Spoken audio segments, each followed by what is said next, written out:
আজকের রেসিপিটা খুব স্পেশাল, ছোট বড় সবার খুবই পছন্দের আর খুব সহজ একটা রেসিপি। ফ্রুট কাস্টার্ড গরমে ঠান্ডা ঠান্ডা খেতে সবারই খুবই ভালো লাগে। এখানে কিছু ফল আমি কেটে রেখেছি। একটা কড়াইয়ে 750 ml দুধ নিয়েছি। দুধটা একটু গরম হলে 10 টাকা দামের দুটো প্যাকেট গুঁড়ো দুধ আমি এখানে ঢেলে দেবো। ভালো করে নাড়ব। মিশে গেলে একটা বলে কিছুটা দুধ আমি তুলে রাখবো।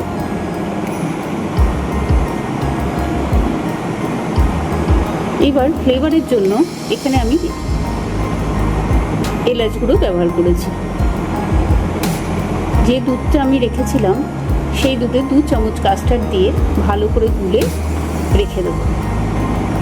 এই কাস্টার্ডে এলাচ গুঁড়োটা দিলে খুবই সুস্বাদু হয় খেতে, ফ্লেভারটা খুব ভালো আসে। এই বাটির 1 বাটি চিনি আমি এখানে ঢেলে দেবো। চিনিটা যখন গলে যাবে, এই কাস্টার্ডটা দেখুন আস্তে আস্তে দিতে হবে আর সমানে নাড়তে হবে যাতে লাম্পস না পড়ে। দেখুন আমার কাস্টার্ডটা ফুটছে। এখন আমি একটু কেশর দিয়ে দেবো। কেশরটা দিলে কালারটাও ভালো আসে আর খেতেও খুব ভালো হয়। দেখুন আমার কাস্টার্ডটা প্রায় রেডি, দেখুন হয়ে গেছে। এবার আমি একটা বলে ঠান্ডা করে ঢেলে নেবো। এই ফ্রিজে 1 ঘন্টার জন্য রেখে দেবো। ফ্রিজ থেকে 1 ঘন্টা পর বার করে দেখুন কতটা ঘন হয়ে গেছে। এবার একটা বড় বলে কাস্টার্ডটা পুরো ঢেলে নেব।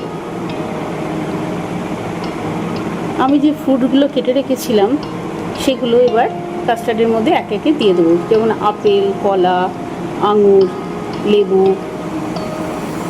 আমি এখানে 2 রকম আঙুর ব্যবহার করেছি, কালো আর সবুজ। আমি এই কটা ফল ব্যবহার করেছি। আপনারা এর মধ্যে আরও আপনাদের পছন্দ মতো ফল ব্যবহার করতেই পারেন, খেতে খুব ভালো হয়। ওপর থেকে একটু বেদানা কুচি ছড়িয়ে 1 ঘন্টার জন্য আমি ফ্রিজে রেখে দিয়েছিলাম। 1 ঘন্টা পর ফ্রিজ থেকে বার করে পরিবেশন করব ঠান্ডা ঠান্ডা, কারণ কাস্টার্ড ঠান্ডা ঠান্ডা খেতেই ভালো লাগে।